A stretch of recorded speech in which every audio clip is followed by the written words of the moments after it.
जिए तो सदा उसी के लिए, यही अभिमान रहे यह हर्ष, निछावर कर दें हम सर्वस्व, हमारा प्यारा भारतवर्ष, हमारा प्यारा भारतवर्ष। प्यारे बच्चों, मैं डॉक्टर चारुशीला सिंह हिंदी की कक्षा में आप सभी का स्वागत करती हूँ। बच्चों, अभी आपने कुछ पंक्तियां सुनी। ओज की व्यंजना करती, मातृभूमि के प्रति स्नेह की व्यंजना करती।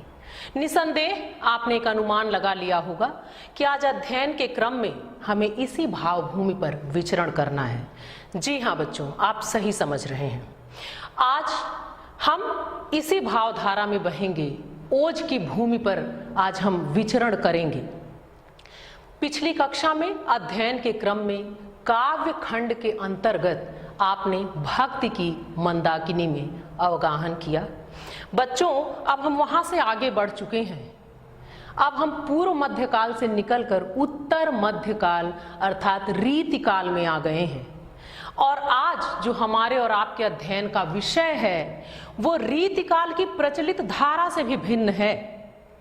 रीतिकाल, जिसे श्रृंगार काल भी कहा जाता है, क्योंकि श्रृंगारिक रचनाएं ही अधिक हुई, वही पहचान है रीतिकाल की। लेकिन ध्यातव्य है कि उस श्रृंगारिकता के बीच, उस माहौल में भी एक नवीन भावधारा भी फूट पड़ी थी रीतिकाल में, राष्ट्रीय चेतना की।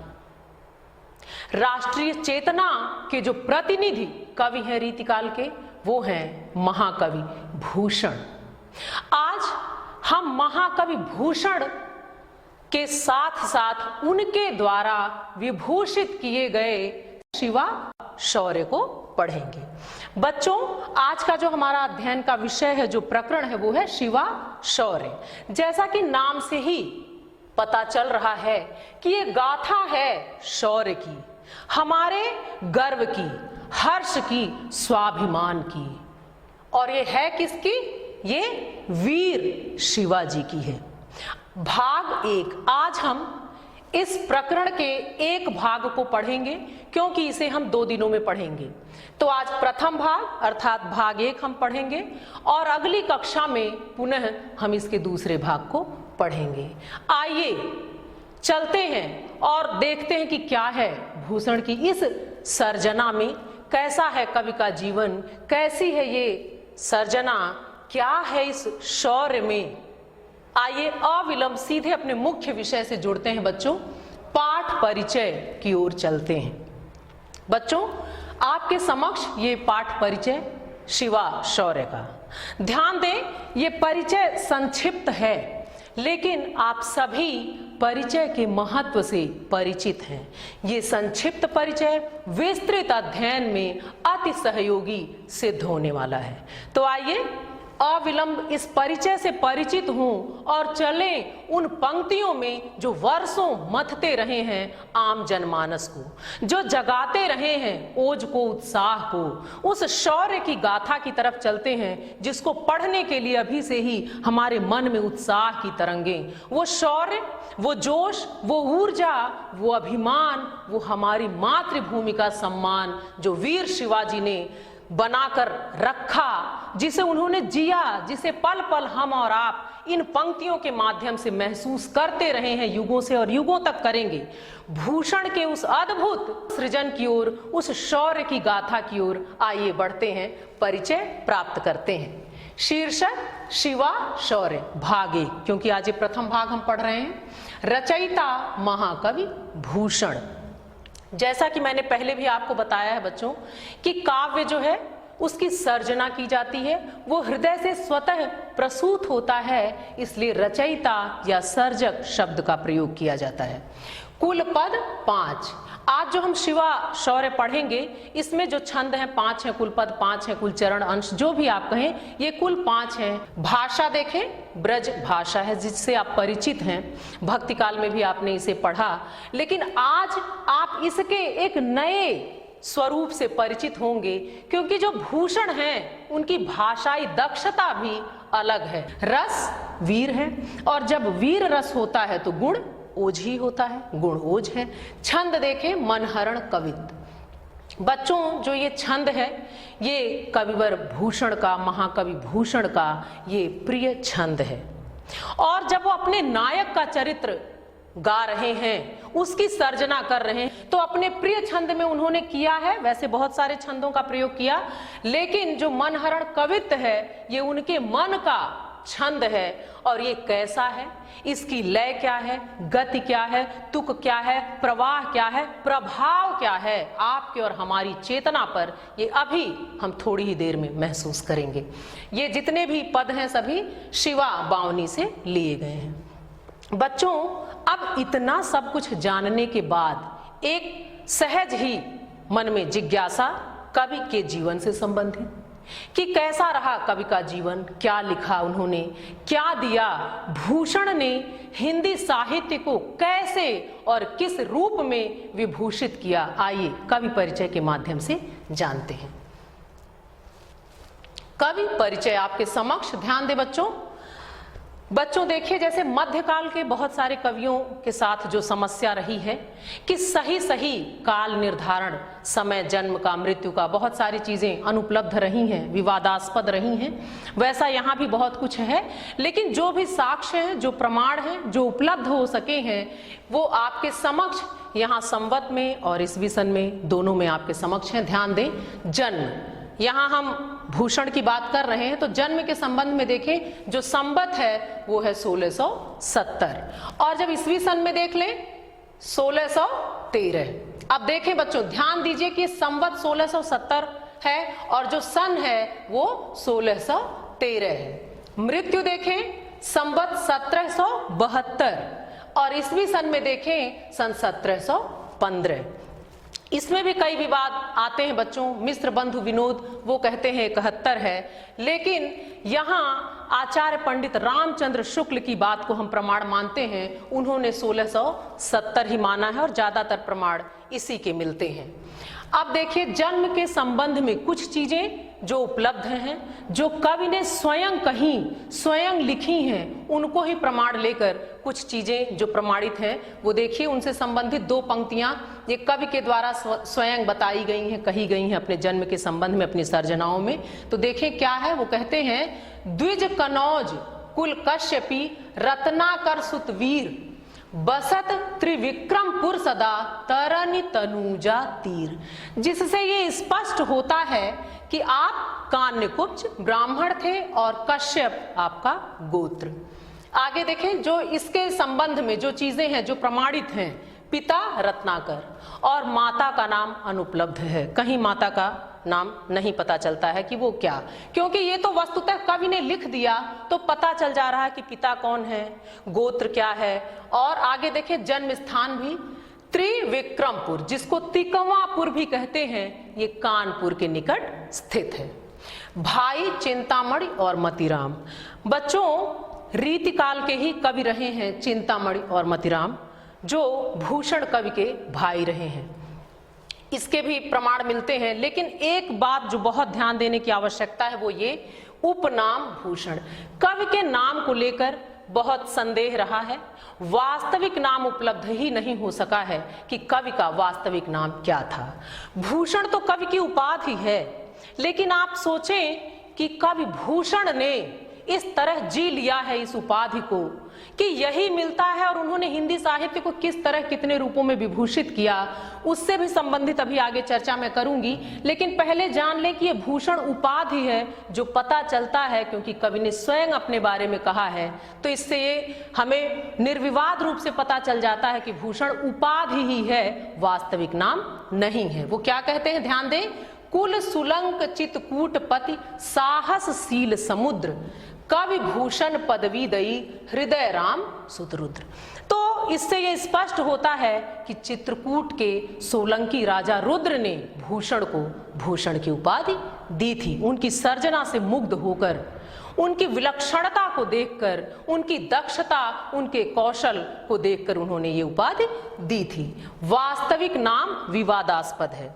कहीं कहीं बच्चों आप नाम के संबंध में कहीं घनश्याम, कहीं पतिराम, कहीं मतिराम को देखकर मनीराम नाम भी लोग जोड़ते हैं, लेकिन कोई भी प्रमाण नहीं है कि आपका वास्तविक नाम क्या है। सिर्फ भूषण ही सब जानते हैं जो कि आपकी उपाधि है। आइए और आगे चलते हैं।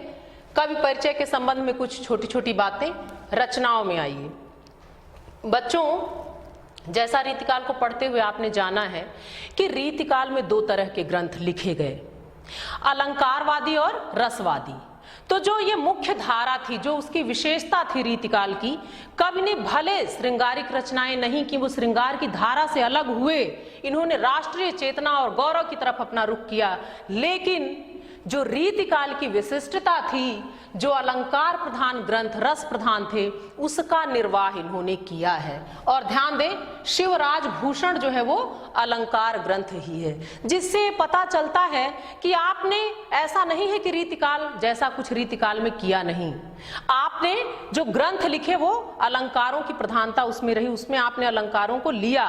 बस श्रृंगारिक रचनाओं से, कविता कामिनी को श्रृंगारिकता से, विलासिता से आपने निकाला और उसे ओज की धारा में मोड़ दिया, राष्ट्रीय चेतना की तरफ मोड़ दिया। जो आवश्यकता थी युगीन, क्योंकि आम जनजीवन त्रस्त हो चुका था।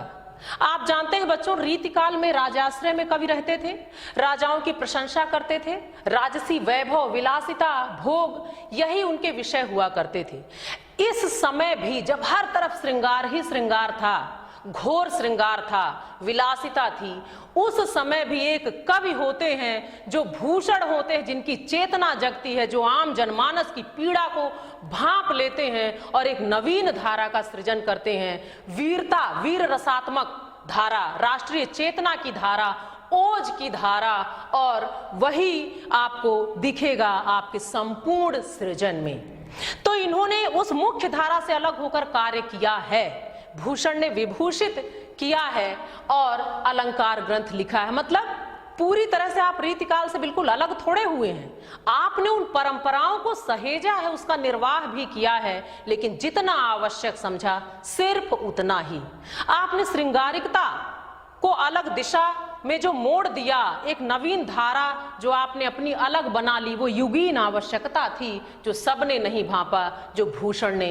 इसीलिए राष्ट्रीय चेतना के कवियों में भूषण का स्थान शीर्ष पर है। आइए देखें कि इनका उद्देश्य क्या था। वीर केसरी शिवाजी के गौरव का गान। और भूषण जो एक शब्द है, जो एक उपाधि है, जो एक नाम है, देखें इसका कवि के जीवन में कितना महत्व रहा। उन्होंने स्वयं क्या लिखा है, शिव चरित्र लख यो भयो, कवि भूषण के चित्त, भांति भांति भूषणनि सो, भूषित करो कवित, सुकविन सो सुनि सुनि कछुक, समुझ कविन को पंथ, भूषण भूषण मय करन, शिव भूषण शुभ ग्रंथ।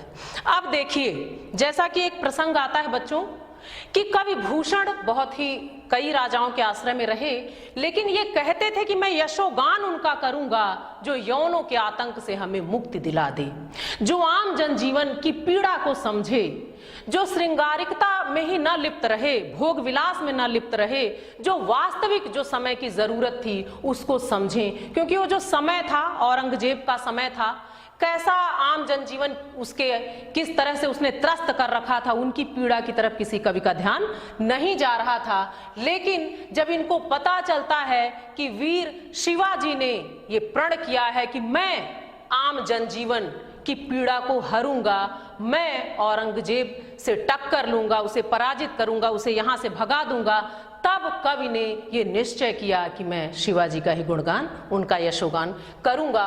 और वो स्वयं ये लिखते हैं कि भूषण भूषण मय करन, शिव भूषण शुभ ग्रंथ। अब कवि भूषण कहते हैं कि भूषण भूषण मय करन, इस भूषण का अर्थ आप अलंकार ग्रंथ से लगा लें कि रीतिकाल की परंपरा का निर्वाह भी भूषण कर रहे हैं, कि भूषण भूषण में अलंकृत करने के लिए शिव भूषण शुभ ग्रंथ, मैं शिवाजी के चरित्र को विभूषित करने के लिए ये ग्रंथ लिख रहा हूं, शिवराज भूषण। आइए देखें इनके कितने ग्रंथ उपलब्ध हैं। कहीं 5 की चर्चा की जाती है, कहीं 6 की जाती है, लेकिन बच्चों चर्चा से कुछ नहीं होता है। वास्तविक रूप से जो उपलब्ध हैं वो देखें, वो 3 ही हैं। कौन कौन सी? शिवराज भूषण, शिवा बावनी, छत्रसाल दशक और कुछ स्फुट छंद हैं। आइए अब हम चलते हैं और आगे और देखते हैं साहित्य में कवि के स्थान को। ध्यान दे बच्चों, श्रृंगार से परिपूर्ण रीति काल में उत्पन्न होकर भी भूषण तत्कालीन प्रभाव से पूरी तरह मुक्त रहे। अतः वे वीर रस के ही नहीं अपितु समूचे राष्ट्र के, भारतीय संस्कृति के और उसके साथ साथ स्वाभिमान के पोषक उच्च कवि हैं। आप देखें कि उस माहौल से, उस वातावरण से भी आप बिल्कुल अलग रहे। उनका उदात्त वर्णन, वीर रसात्मकता पूर्ण उद्गार भारतीय जनता की अमूल्य निधि बन चुके हैं। रीतिकाल में मौलिक उद्भावना करने वाले वे महान कवि हैं और इस प्रकार तत्कालीन कवियों में उनका सर्वोच्च स्थान है। बच्चों आप देखें, कहते हैं कि आसपास का वातावरण हमें और आपको प्रभावित अवश्य करता है, लेकिन आप भूषण को देखें कि उन्होंने आवश्यकता जिस चीज की समझी, अपने सृजन को वो दिशा दे दी, उधर मुड़ गए, उधर इन्होंने अपना रुख कर लिया और तभी ये शिवा शौर्य और छत्रसाल प्रशस्ति हमारे और आपके समक्ष है। आइए सीधे सीधे अब अपने मुख्य विषय की ओर चलते हैं। कवि के जीवन की बहुत सारी चर्चाएं हैं, यहाँ हमने एक संक्षिप्त चर्चा की। आइए अब सीधे मुख्य विषय की ओर चलें और सबसे पहले परिचित हों पाठ के मूल भाव से। मूल भाव अर्थात केंद्रीय भाव जिनको लेकर सर्जना हुई है, वो क्या है केंद्रीय भाव? परिचित हो बच्चों, ध्यान दें। वीर रस के सिद्ध कवि भूषण ने शिवाजी के अदम्य साहस और शौर्य का अतिशयोक्तिपूर्ण वर्णन किया है। कवि ने वर्णित किया है कि जब शिवाजी की सेना युद्ध के लिए प्रस्थान करती है तो, ध्यान दें यही हमें पढ़ना है, तो संपूर्ण विश्व में हलचल मच जाती है। इस हलचल के वर्णन को अभी हम महसूस करेंगे और शिवाजी के प्रताप के समक्ष बड़े बड़े पराक्रमी राजा भी नतमस्तक हो जाते हैं। बच्चों देखिए, अभी हम महसूस करेंगे कि ये जो हम यहाँ मूल भाव पढ़ रहे हैं, क्या ऐसी ही पंक्तियां हैं? बस ये अभी थोड़ी देर में हम महसूस करेंगे। और देखें क्या है कि नतमस्तक हो जाते हैं और अंत में कवि ने शिवाजी की कीर्ति का अत्यंत चमत्कारपूर्ण वर्णन किया है। आइए सीधे सीधे अब हम चलते हैं अब शिवा शौर्य की पंक्तियों में। बच्चों इस नाम से, इसके महत्व से आप परिचित हो चुके हैं। अब हम आ गए हैं अपने अभीष्ट की ओर, जो आज हमें पढ़ना है।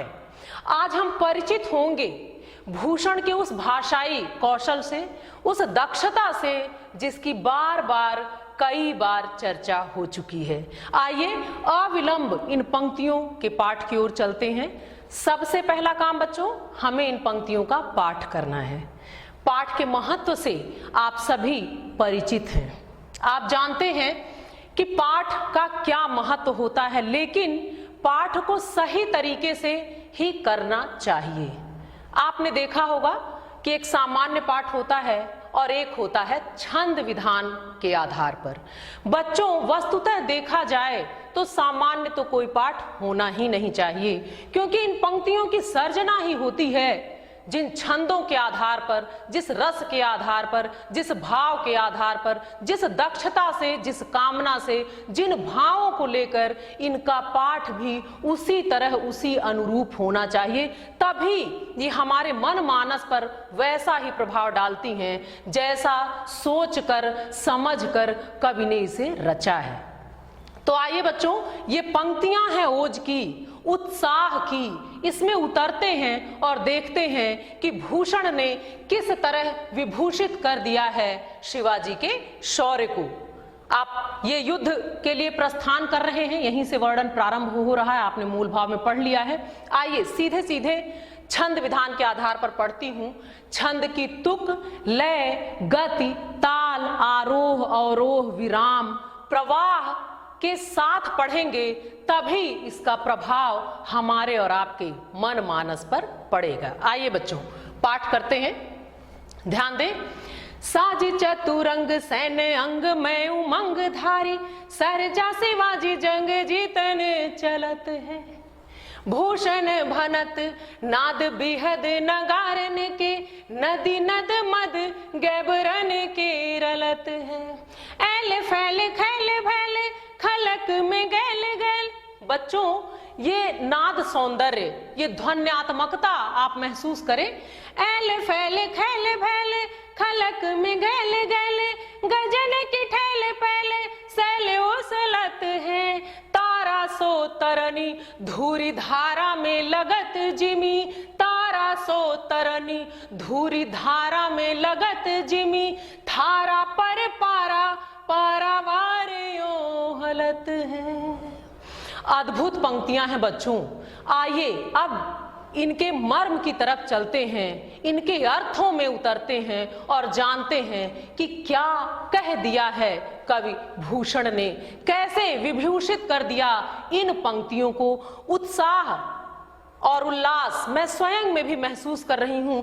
वस्तुतः सही ढंग से पाठ का यही प्रभाव भी पड़ता है। और जब बात भूषण की पंक्तियों की हो रही है बच्चों, तो कहते हैं कि इनकी पंक्तियों में एक ऐसा ओज है, ऐसा प्रवाह है और ऐसा प्रभाव है कि एक बार औरंगजेब का भी हाथ अपनी मूंछों को ताव देने के लिए उठ गया था, जबकि उसने प्रतिज्ञा की थी कि वो ऐसा नहीं करेगा। तो सोचिए पंक्तियां कितनी अद्भुत हैं, शौर्य की हैं, उत्साह की हैं, उल्लास की हैं, स्वाभिमान की हैं, मां भारती के उस वीर सपूत की हैं, अभिमान है हमें जिन पर, उस वीर शिवाजी के चरित्र पर। आइए देखें कि कैसे सेना निकल रही है। कवि क्या कह रहे हैं? साज चतुरंग सैन अंग में उमंगधार। कवि कह रहे हैं कि साज अर्थात सजाकर सेना कैसे प्रस्थान कर रही है? साज सजाकर। किस तरह सजाया है? क्योंकि युद्ध के लिए निकल रहे हैं, तो जो उनकी आवश्यकता है, जो उनका ध्येय है, उसके हिसाब से अपनी सेना को सजाकर संवारकर व्यवस्थित करके चतुरंगिनी सेना। कौन सी सेना? चतुरंगिनी। चतुरंगिनी सेना में हाथी, घोड़े, रथ और पैदल, ये 4 लोग होते हैं, वो सेना चतुरंगिनी सेना कहलाती है। तो देखिए कवि कहते हैं साज चतुरंग सैन, सैन मतलब सेना, कि शिवाजी जो है वो अपनी चतुरंगिनी सेना को सजाकर और अंगमय उमंग धारी, और अपने अंग प्रत्यंग में, पूरी सेना में, उसके मन में, उसकी मानस में, उसकी चेतना में उत्साह और उल्लास भरकर सरजा शिवाजी जंग जीतन चलत हैं। सरजा शिवाजी की उपाधि थी। सरजा का अर्थ होता है सरदार और सरजा का एक अर्थ सिंह भी है। तो देखिए कवि कहते हैं कि जो शिवाजी हैं वो अपनी चतुरंगिणी सेना को सजाकर और अंग प्रत्यंग में उमंग धारण करके जो ये सरदार शिवाजी हैं वो जंग जीतने के लिए निकल पड़े हैं। भूषण भनत नाद बिहद नगारन की। ध्यान दे बच्चों, भूषण भनत, भनत का अर्थ होता है कहना। तो भूषण कवि कह रहे हैं नाद बिहद नगारन की, कि जब वो युद्ध के लिए प्रस्थान कर रहे हैं तो नगाड़ों की, नाद मतलब ध्वनि, नगाड़ों की ऊंची आवाज हो रही, वो तेज स्वर में बज रहे हैं, जिसका क्या प्रभाव है? नदी नद मद गैबरन की रलत है। उसको सुनकर अन्य लोग तो उत्साहित हैं ही, लेकिन हाथियां, गैबरन मतलब हाथी और रलत मतलब बहना, कि मनुष्य तो सेना सभी तो उत्साहित हैं, लेकिन उस आवाज को सुनकर, उस ध्वनि को सुनकर हाथी भी जो सेना में है वो इतने उत्साहित हैं कि मदमस्त हो गए हैं। तो रलत अर्थात उनके जो मद हैं, जो उनकी कनपटी से मद बहता है, जब वो मदमस्त हो जाते हैं तो हाथी मदमस्त हैं और इतनी अधिक मात्रा में उनकी कनपटी से मद बह रहा है, नदी नद मद, कि वो मद का प्रवाह ऐसा है कि जैसे नदी और नाले का होता है, वो बह बहकर नदी नालों में जाने लग रहा है। इस तरह हाथी मदमस्त हो गए हैं। और देखें, ऐल फैल खैल भैल खलक में गैल गए। संसार, खलक का अर्थ होता है संसार, गैल गैल मतलब गली गली, संसार के गली गली में ऐल फैल शिवाजी की सेना फैल गई है, खैल भैल जिसके कारण हर जगह खलबली मच गई है। आगे देखें, गजन की ठैल पैल सैल उछलत है। और जो हाथी हैं वो आपस में जब उनकी धक्का मुक्की हो रही है, एक दूसरे से टकरा रहे हैं, तो उनकी ठसक से, उनकी धसक से, उनके धक्का मुक्की से, उनके टकराने से सैल अर्थात जो पर्वत हैं वो भी उखड़ने लगते हैं, उछलत हैं, वो भी उखड़ रहे हैं, ढीले पड़ गए हैं। ऐसा प्रभाव है शिवाजी की सेना का। तारा सो तरन धूरी धारा में लगत जिमी, थारा पर पारा पारा वारियों हलत है। ध्यान दे बच्चों कि कवि कहते हैं तारा सो तरनी, तरनी अर्थात सूर्य, कि सूर्य है जो तारा सो तारे के समान दिखाई दे रहा है। क्यों? धूरी धारा में लगत जिम, जब इनकी सेना प्रयाण कर रही है, प्रस्थान कर रही है, वो उत्साहित है, उल्लसित है, हाथियां मदमस्त हैं, तो उनके पैरों से जो धूल उड़ रही है। और आप ध्यान दें, चतुरंगिणी सेना की बात हुई है। मनुष्य तो हैं ही, सेना के लोग तो हैं ही, लेकिन जानवर भी हैं, और जानवरों के खुरों में बहुत अधिक मात्रा में धूल एकत्रित हो जा रही है। और जब सब चल रहे हैं तो धूल इतनी अधिक उड़ रही है कि उस धूरी धारा, उस धूल की धारा में जो सूर्य है वो तारे के समान प्रतिबिंबित हो रहे हैं। यहां कहने का तात्पर्य यह है कि सूर्य की चमक मंद पड़ गई है शिवाजी के शौर्य के समक्ष।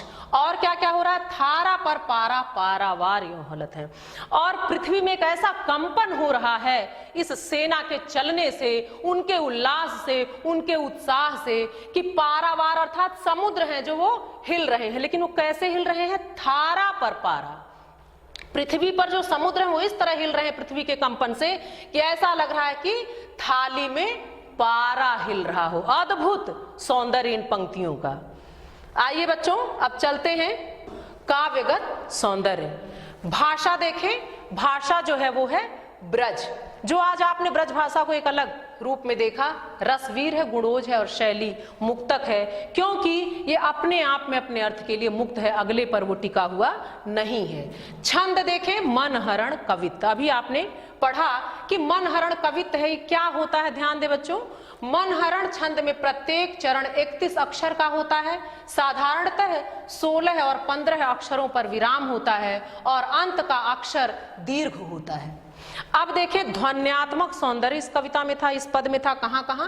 कवि ने विशेष ध्वनि वाले वर्णों का प्रयोग करके नाद सौंदर्य उत्पन्न कर दिया है। ये नाद सौंदर्य देखिए क्या था? एल फैल खैल बैल खलक में गैल गैल, ये आपने महसूस किया। तो ये नाद सौंदर्य। अतिशयोक्ति अलंकार, आप देखें, नदी नद मद गैबरन के रलत है। अभी आपने पढ़ा कि मद इतनी अधिक मात्रा में है कि नदी नाले जैसा प्रवाह है और नदी नाले भी भर जा रहे हैं। तो ये अतिशयता है, तो अतिशयोक्ति अलंकार है। उपमा देखें, तारा सो तरन, तारा के समान सूर्य को कह दिया गया, तो यहाँ उपमा अलंकार है। तारा सो तरन धूरी धारा में लगत जिमी, थारा पर पारा पारावार यों हलत है। तो यहाँ पर देखिए उपमा अलंकार आया बच्चों। तो आपने ये महसूस किया कि कैसा रहा ये प्रवाह, ये प्रभाव कवि की पंक्तियों का, उनके ओज का, उनके उत्साह का, उनकी दक्षता का, उनकी भाषाई कौशल का। आइए और आगे बढ़ते हैं। इन पंक्तियों को एक बार ध्यान से देख लें जिन्हें अभी आपने पढ़ा है। इनके आधार पर ही आपको कुछ अभ्यास प्रश्न दे रही हूं। ध्यान दें, ये 4 पंक्तियां रेखांकित हैं, आपने देख लिया। आइए इनके आधार पर कुछ प्रश्न देखें जो आपको स्वयं से करने हैं। क्या क्या है वो ध्यान दें अभ्यास कार्य में। पहला देखें, उपर्युक्त पद्यांश के शीर्षक और कवि का नाम बताइए। रेखांकित अंश की व्याख्या कीजिए। फिर देखें आपको क्या करना है, प्रस्तुत पद्यांश में कवि ने किस समय का वर्णन किया है। आपने पढ़ लिया है, आप आसानी से इसे कर लेंगे। और देखें क्या करना है, चतुरंगिणी सेना से क्या अभिप्राय है। ये आपने पढ़ा, सीखा, समझा, जाना, तो आपको कोई भी परेशानी नहीं होनी चाहिए, आप बहुत ही सहजता से कर लेंगे। आइए देखें एक प्रश्न और आपके समक्ष। क्या है ये? कवि भूषण के जीवन पर संक्षिप्त प्रकाश डालते हुए उनकी कृतियों का उल्लेख कीजिए। संप्राप्ति, हमने और आपने आज क्या पाया? आज हमने जाना है भूषण की उस भाषाई कौशल को, उस दक्षता को हमने पंक्तियों में उतरकर उस प्रवाह को, ओज की उस गति को, उसके प्रभाव को हमने महसूस किया है। आज के लिए बच्चों बस इतना ही। अगली कक्षा में पुनः मिलेंगे। धन्यवाद।